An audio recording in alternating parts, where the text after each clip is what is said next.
Welcome to Wild Lore Bedtime Stories. Tonight you'll hear The Mirror in the Wildwood. This is the story of the fairy tale. A voice that makes the ordinary shimmer. A heart that refuses to let the magic fade. If this is your archetype, this is the sparkle you carry. Not as decoration, but as defiance. The house had been empty for 3 months, but the garden still bloomed. She stood at the edge of the overgrown path, her fingers resting on the rusted gate, and looked at the cottage where her godmother had lived for as long as she could remember. The windows were dark now. The chimney held no smoke. But the roses still climbed the walls in wild abundance, and the lavender still perfumed the evening air, as if the garden hadn't noticed that its keeper was gone. She had come to collect what was left. The lawyers had called it settling the estate, but there wasn't much of an estate to settle. Just this cottage, these flowers, and whatever remained inside. Her godmother had never been wealthy in the way the world measured wealth, but she had been rich in other currencies, in stories, in secrets, in the particular magic of making every ordinary moment feel like the beginning of something extraordinary. She pushed open the gate and walked the path she had walked 1,000 times as a child. The stones were uneven, half swallowed by moss, but her feet remembered them, left at the rose bush, right at the bird bath. Straight through the arch of wisteria that still dripped purple even now in the fading light. The door was unlocked. It always had been. Inside, the cottage smelled of dried flowers and old books and something sweeter beneath.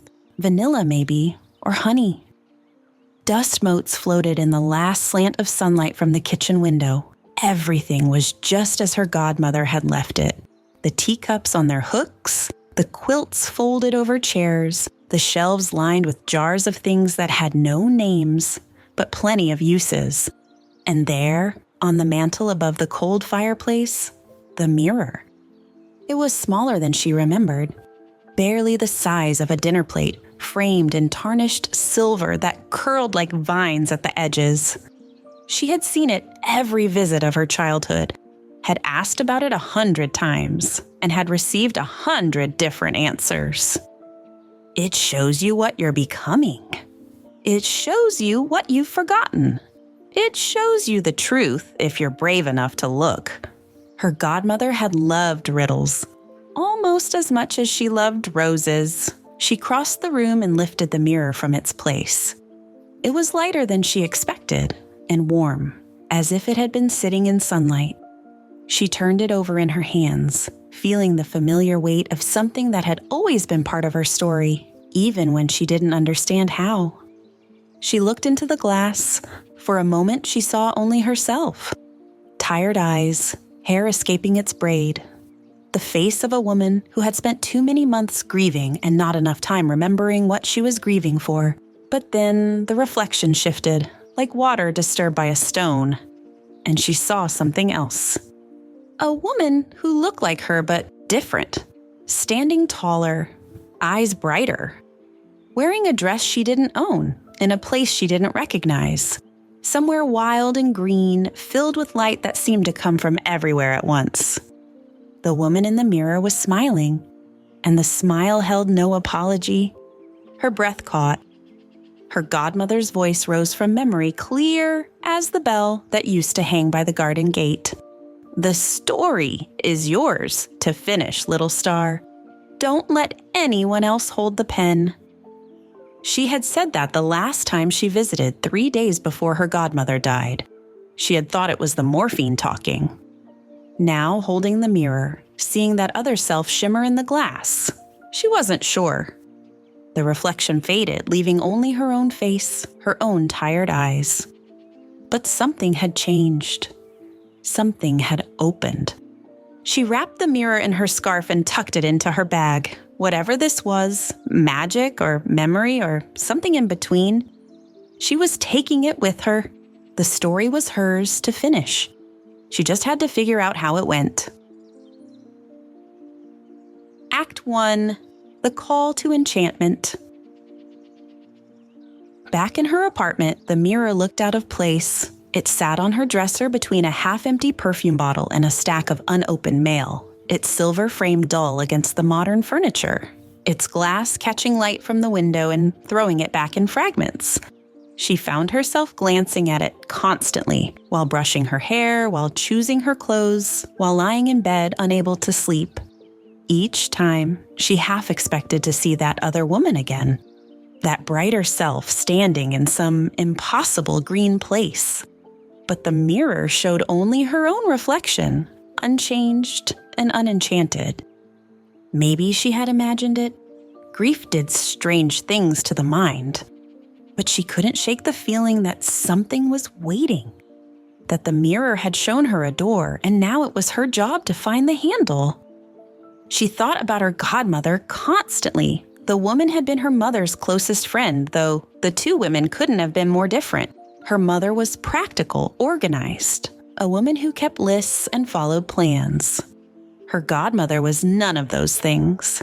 She believed in signs and seasons, in the language of flowers, in the idea that every life was a story, and every person was both author and character. "You have the gift," her godmother had told her once when she was 7 and crying over a dead bird she'd found in the garden. "You see the shine in things. Not everyone does. It's a responsibility, little star, to keep seeing it, even when the world tries to convince you it isn't there." She had believed her then. She had spent her childhood looking for shine in everything, in raindrops on windows, in the way strangers smiled on buses, in the particular gold of late afternoon light. She had believed that the world was enchanted, and that believing made it so. But somewhere along the way, she had stopped. She couldn't pinpoint exactly when.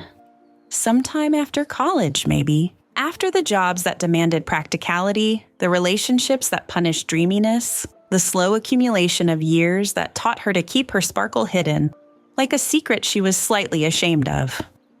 She had learned to be realistic, sensible. She had learned to speak in facts instead of feelings, to measure her words, to dim her light so it wouldn't make others uncomfortable. And now, her godmother was gone and the mirror was showing her a self she didn't recognize, a self that hadn't dimmed at all. Her godmother's voice threading through memory. "The story is yours to finish. Don't let anyone else hold the pen." She looked at the mirror one more time. Her reflection looked back.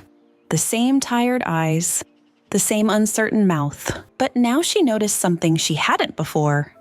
Beneath the exhaustion, a flicker. Faint, but real. Maybe the shine wasn't gone. Maybe it was just waiting. She picked up the mirror and held it close. "Okay," she whispered. "Show me what I'm becoming." The glass remained still, but somewhere in her chest, something stirred. Act 2. The Ascent Through Doubt. The weeks that followed were strange. She went through the motions of her regular life, the job she was good at but didn't love, the friends she saw but didn't quite reach, the routine that had become more cage than comfort. But beneath it all, the mirror's vision pulled at her like a thread. She started doing small things differently, wearing colors she'd abandoned years ago, soft pinks, lavenders, the pale gold of sunrise. Speaking up in meetings when she had something to say, taking the long way home through the park just to watch the light change through the trees. It felt foolish. It felt necessary. It felt like remembering a language she had almost forgotten. But the world didn't make it easy. Her sister called on a Sunday, voice sharp with concern that sounded more like criticism. "Mom says you've been acting strange, wearing that old pendant our godmother gave you, talking about signs and feelings. Are you okay?" "I'm fine," she said. "I'm just trying to reconnect with something I lost."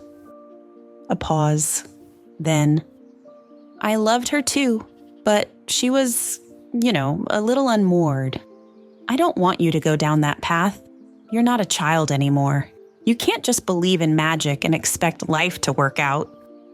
The words landed like stones. She felt herself shrink, the old instinct to agree, to smooth over, to make herself smaller so others felt more comfortable. But then she thought of the mirror, the woman standing tall, the smile with no apology. Maybe, she said slowly, believing in magic is exactly how life works out. Her sister sighed. Just be careful. You've always been too soft for your own good. After they hung up, she sat with the word, soft. It had followed her all her life, from teachers who said she was too sensitive, from bosses who said she needed thicker skin, from partners who said she felt too much. Soft had always been a warning, a flaw to be corrected, but her godmother had never used it that way. She had called her luminous, open, brave enough to feel. Maybe soft wasn't the problem. Maybe the problem was a world that had forgotten what softness was for. He had been asking her to dinner for months. He was handsome, successful, certain of himself in a way that made decisions easy. When they finally went out, he ordered for both of them, chose the restaurant, planned the evening down to the minute. It was effortless. All she had to do was show up and smile. "You're different from other women," he told her over wine. "Softer, more dreamy. I like that. It's refreshing." She should have felt flattered. Instead, she felt the edges of a familiar trap closing in. He liked her dreaminess because it made him feel solid. He liked her softness because it made him feel strong. But he wasn't interested in what she dreamed about or what her softness protected. He wanted the shine without the source. For a moment, she considered it. How easy it would be to let him write the story. To be the princess in someone else's narrative, beautiful and passive, waiting in the tower for rescue. She had watched other women do it. She had almost done it herself more than once. But the mirror's vision flashed through her mind. That other self standing alone in a wild green place. No prince in sight. That woman hadn't been rescued. That woman had walked there herself. "Thank you for dinner," she said at the end of the evening. "But I don't think we want the same story." He looked confused, then annoyed, then gone. She walked home alone through the midnight streets, and for the first time in months, she didn't feel lonely. She felt like herself. Her oldest friend had once been just like her. They had grown up together. Two girls who believed in fairies and wished on stars and spent summers in her godmother's garden, learning the names of flowers and the meanings of dreams. But somewhere in her 20s, her friend had changed. She had married young, divorced hard, rebuilt her life on a foundation of skepticism and self-protection. She called it growing up. She called it being realistic. She called it surviving. They met for coffee on a gray afternoon, and she made the mistake of mentioning the mirror. Her friend's face went tight. "Please tell me you're not doing this." Doing what? The magical thinking. The belief that if you just sparkle hard enough, everything will be okay. Her friend set down her cup. "I did that. I believed in the fairy tale. And you know where it got me? Divorced at 28 with a broken heart and a pile of debt. The world doesn't reward dreamers. It eats them." The words were hard, and they were meant to be. Her friend had been hurt badly, and she was trying to protect her from the same pain. But protection and prison sometimes look the same from the inside. "What if you're wrong?" she asked quietly. "What if believing isn't the thing that hurt you? What if it was believing in the wrong story?" Her friend stared at her. For a moment, something flickered in her eyes. Grief, maybe, or longing. Then it closed. "I hope you don't have to learn this the hard way," her friend said. "But I think you will." They paid the check in silence. Outside, the sky was still gray, and her friend walked one direction while she walked another. But she carried the conversation with her, turning it over like a stone. Her friend had stopped believing to protect herself. And in protecting herself, she had built a life that was safe but small, guarded but dim. That wasn't the only way. It couldn't be. Her godmother's voice, "The story is yours to finish, little star." She kept walking toward home. The sky was gray, but she was still shining. Quietly. Stubbornly. On purpose. Act 3. The Mirror in the Wildwood. The dream came without warning. One moment she was asleep in her apartment, the mirror on her nightstand, the city humming outside. The next, she was standing in darkness. A darkness so complete it felt like being wrapped in velvet.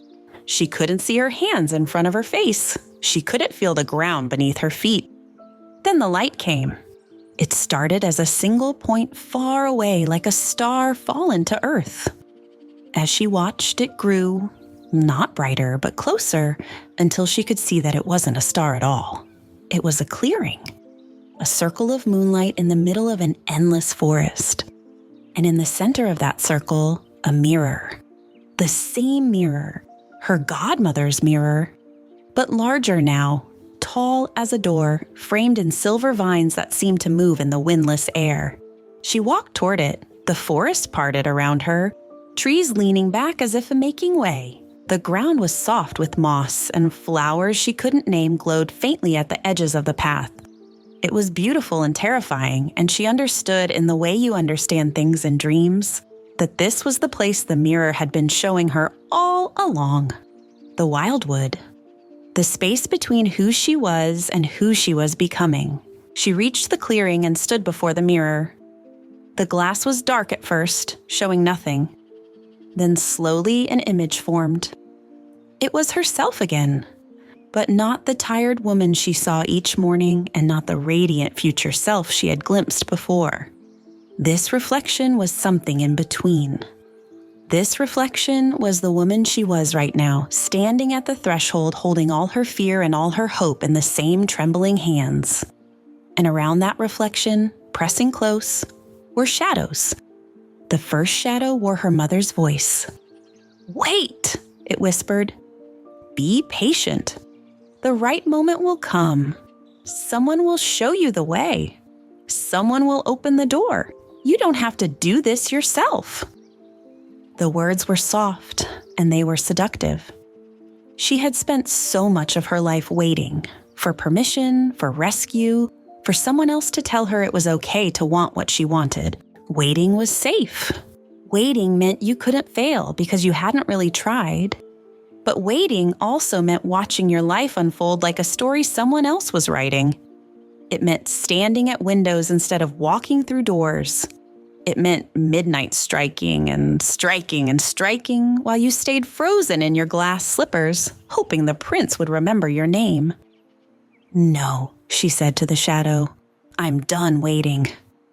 The shadow hissed and pulled back, but it didn't disappear. It lingered at the edge of the clearing, watching. The second shadow wore her own face, but polished, perfect.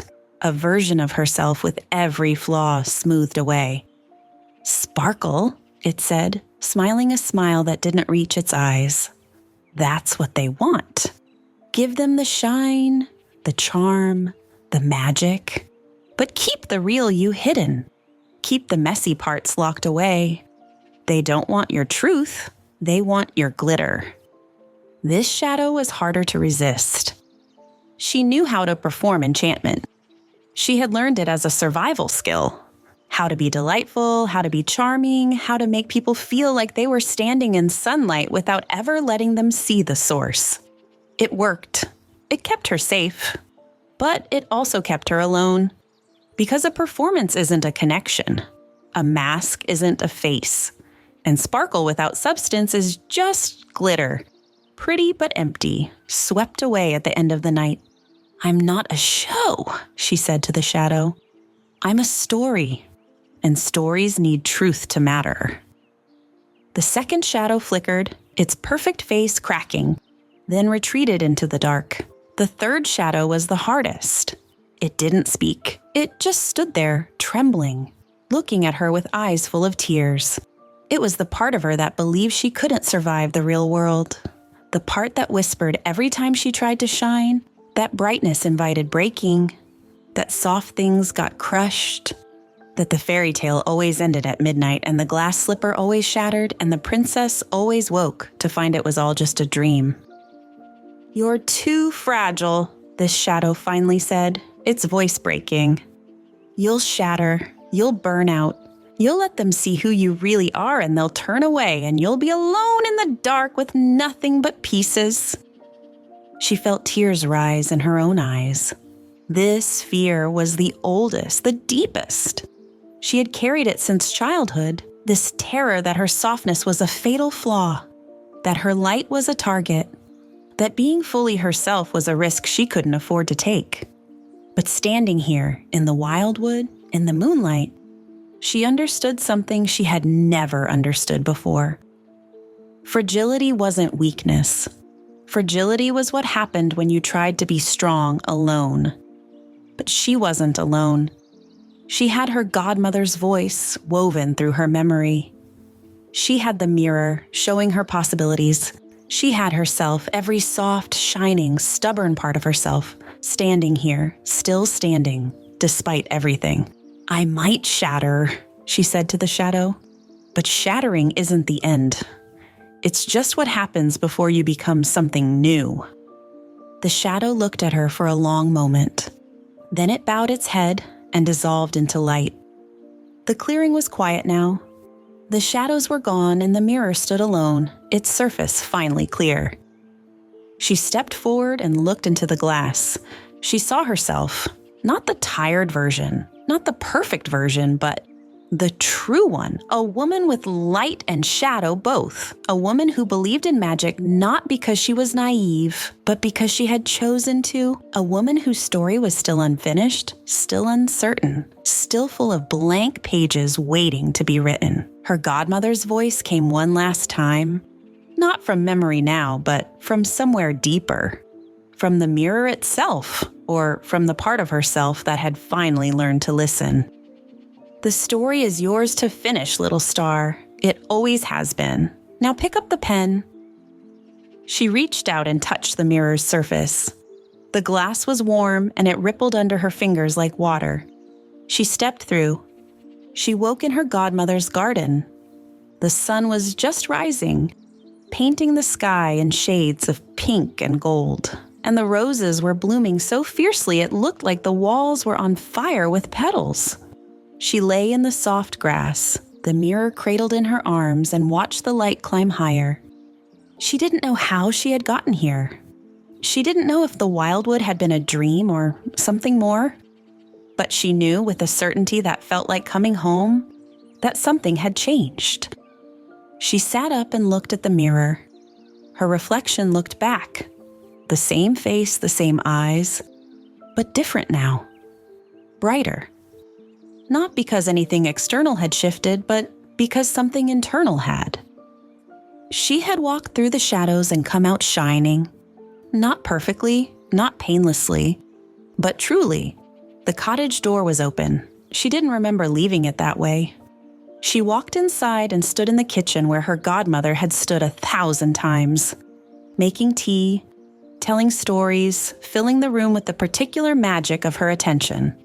The space felt different now, not empty, but expectant, as if it were waiting to see what she would do next. On the table, she found a letter she hadn't noticed before. Her name was written on the envelope in her godmother's handwriting, that familiar looping script, still elegant even at the end. She opened it with trembling fingers. "My darling star. If you're reading this, you've looked in the mirror long enough to see what I always saw, yourself in full bloom refusing to fade. The world will tell you that magic isn't real, that fairy tales are for children, that your sparkle is a weakness to be outgrown. Don't believe them. Your light is not a liability. It is your gift and your responsibility and your joy. The story is yours to finish.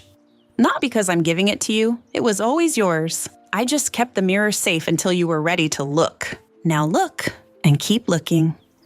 And never let anyone convince you to close your eyes. With all my love, across all the wildwoods between here and there. She read the letter 3 times. Then she folded it carefully, tucked it into her pocket, and walked back out into the garden. The morning was full and golden, the roses nodding in a soft breeze, the world shimmering with the same magic it had always held.